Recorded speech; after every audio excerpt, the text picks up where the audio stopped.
చేరి నుంచి తెచ్చిన నాన్ పెయిడ్ లెక్కర్ తీసుకొచ్చి అవి అమ్మిస్తున్నారు. దాంట్లో 10 రూపాయలు 20 రూపాయలు అమ్మొస్తుంది బాటిల్కి. అది ఆనట్ల.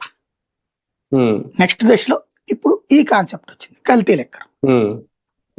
ప్రాణాంతకం కాని కల్తీ లెక్కర్. దాంట్లో బాధ్యత పాటించారు ఉండేవాళ్ళు. ఎందుకంటే వాళ్ళు ఇచ్చిన రిపోర్ట్ ప్రకారం ప్రాణాంతకం కాదని తేల్చారు. కాబట్టి ప్రాణాంతకం కాదు, సరిగ్గా చెప్పాలంటే గ్లూకోజ్ అవసరమైన పందారు నీళ్ళు ఇచ్చారు. గ్లూకోజ్ అవసరమైన పందారు నీళ్ళు. లిక్కరే ఆరోగ్యానికి హానికరం వేస్తారు కదా సార్, దాని మీద మళ్ళీ ఇది హానికరం కాదండి. దీనివల్ల అంత హానికరం కాదు. ఒక రకంగా చెప్పాలంటే భవిష్యత్తులో దీన్ని సేఫ్ డ్రింకింగ్, సేఫ్ లిక్కర్ అంటారేమో. అలాంటి పేర్లు ఏమైనా పెడతారేమో భవిష్యత్తులో. ఇంకా అలా అయితే ఇదే తయారు చేసి అమ్మడం బెటర్ గా. అంతే నెక్స్ట్. అదే కదా. అది దీంట్లో ఏంటంటే ప్రభుత్వాల పాత్ర ఉందని నేను అనను, నేను నమ్మను కూడా. ఎందుకంటే ప్రభుత్వాలు చేయాలనుకుంటే శుభ్రంగా మేము కుటీర పరిశ్రమలు ప్రోత్సహిస్తున్నాం. ఇప్పుడు మీకు మీ గోదావరి జిల్లాలో అదేదో కూల్ డ్రింక్ ఉంటది ప్రత్యేకించి అక్కడ, అది ఇంకెక్కడ దొరికిసావు అక్కడే ఉంటది.